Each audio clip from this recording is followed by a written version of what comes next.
Muito obrigado, senhora presidente, senhores parlamentares, senhoras parlamentares. No dia de ontem, a Corte Especial do Superior Tribunal de Justiça tomou uma decisão de enorme impacto político para o nosso estado do Amapá.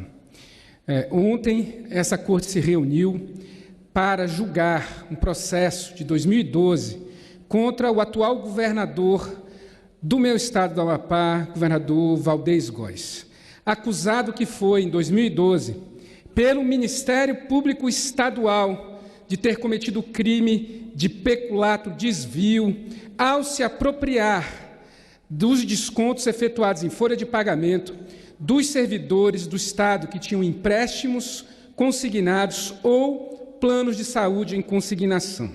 Essa denúncia chegou ao Ministério Público através dos servidores que, naquele período, entre o final de 2009, entre 2009 e 2010, tiveram os seus nomes negativados no SPC Serasa, porque, apesar do recurso ter sido descontado dos seus salários, não foi repassado na época para os bancos e para os seguros de saúde.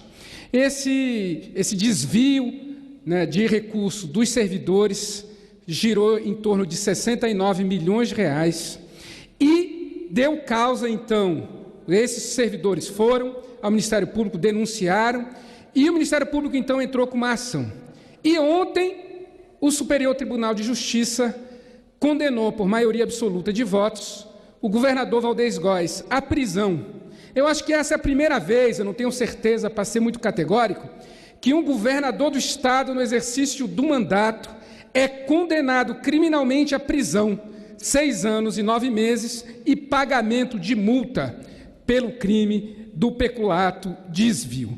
E o que me preocupa em relação a isso é que a decisão, ela não foi apenas de cumprimento de pena de prisão, mas também pagamento de multa e afastamento, a perda da função pública. Nós não estamos falando de uma função qualquer, estamos falando da função de governador do estado do Amapá e as implicações que um governador condenado no exercício do mandato passa, então, a enfrentar. O Amapá já vive uma crise enorme no setor da saúde. Hoje mesmo, eu fiz uma denúncia nas minhas redes sociais, porque na UTI neonatal abriu um buraco no chão. A coisa está, assim, realmente sem rumo. E no Estado, muito se comenta que, infelizmente, até esse momento, boa parte da energia do atual governador era voltada para a sua defesa no STJ e não para o mandato que o povo lhe atribuiu. E, nesse momento, o que acontece?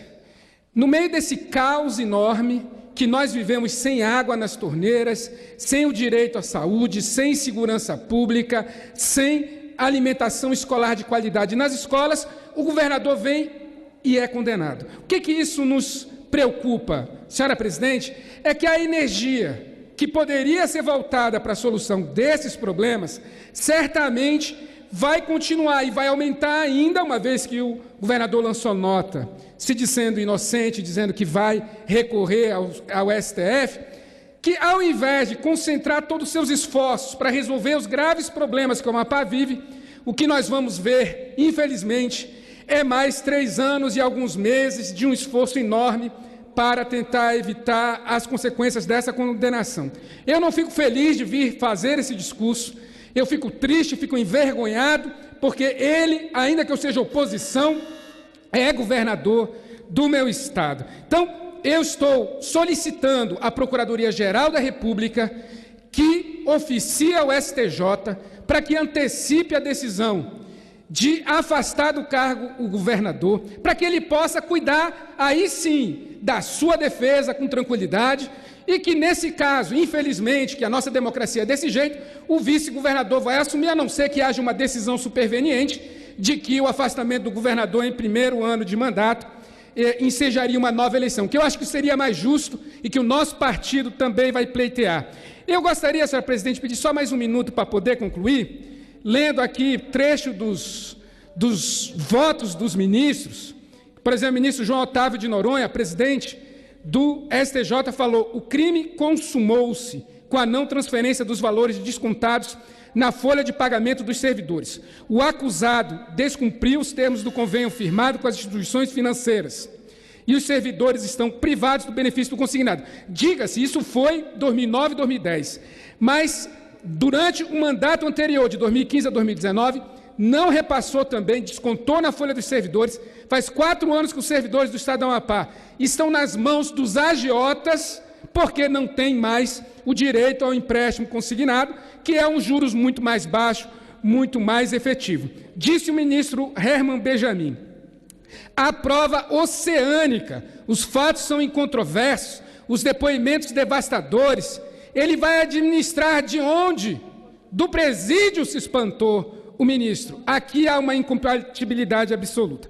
Finalmente, existe um argumento que está sendo tomado lá para dizer, não, o STJ condenou, no entanto, nós vamos ao STF. A má notícia é que o STF já tem uma posição sobre esse tema, quando condenou, em 2016, salvo engano, o então deputado federal Roberto Góes, que é primo do atual governador, na ação penal 916, foi condenado pelo Supremo Tribunal Federal. Então, veja, me parece que a jurisprudência é pacífica, e eu digo isso pensando no povo do Estado, nos servidores públicos que foram prejudicados, e no povo do Estado do Amapá que está sendo prejudicado, por ter nesse momento um governador que não está preocupado em administrar, em governar, mas sim em fazer sua própria defesa. Eu acho que é justo que qualquer cidadão faça isso, mas fora do cargo de governador, sem utilizar essa posição para tanto. Então, eu estou pedindo ao Ministério Público, à PGR, que faça, então, o pedido de afastamento imediato